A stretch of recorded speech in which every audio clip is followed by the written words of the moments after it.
Mr. Speaker and members. And, Representative Wagenius, I thought, was spot on when she talked about the outcomes of some of these workforce reductions. And in the area that I'm very involved in, transportation, I think there's a very notable one. Representative Winkler talked about 165 snowplow operators would be cut under this scenario. And I questioned Representative Downey about this in the Government Operations Committee, and he said, well, sometimes there's more than one operator. Sometimes these snowplows duplicate each other. You'll have one from one jurisdiction go over the same street that's one from another jurisdiction. And I talked with MnDot about that, and it's absolutely wrong.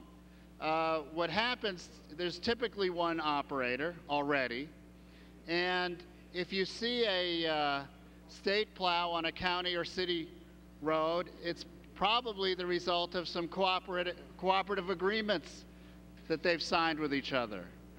And I can tell you, on my Minneapolis city streets, we do not see state snowplows.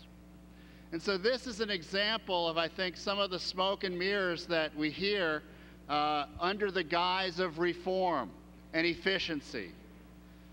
MnDOT is already running on a bare bones maintenance budget. And so what are some of the outcomes that are quite possible under this bill? And we're just getting over one of the snowiest winters on record, not only in the Twin Cities, but throughout the state. You're going to have even slower commutes, even more congested highways, even on a relatively minimal 2 or 3 inch snowfall. We've seen that already.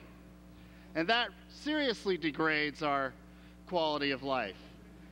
And there are significant safety issues when our maintenance operators and plow drivers workforce is reduced. So you're going to see fewer full-time equivalents available for plowing and sanding, debris clearance, paving and patching, drainage and culvert repair, signage, vegetation control. Pavement and patching, members. Who hasn't driven over a crater-like pothole in the last week or two? We need people. Representative Carlson hasn't, so good for him.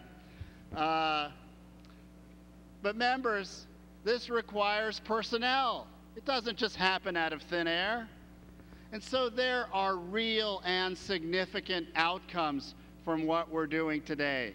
This is not just simply a question of some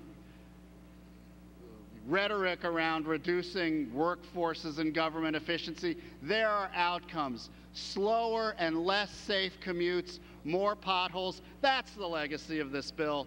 Let's vote for the Gauthier amendment, and I appreciate your support, members.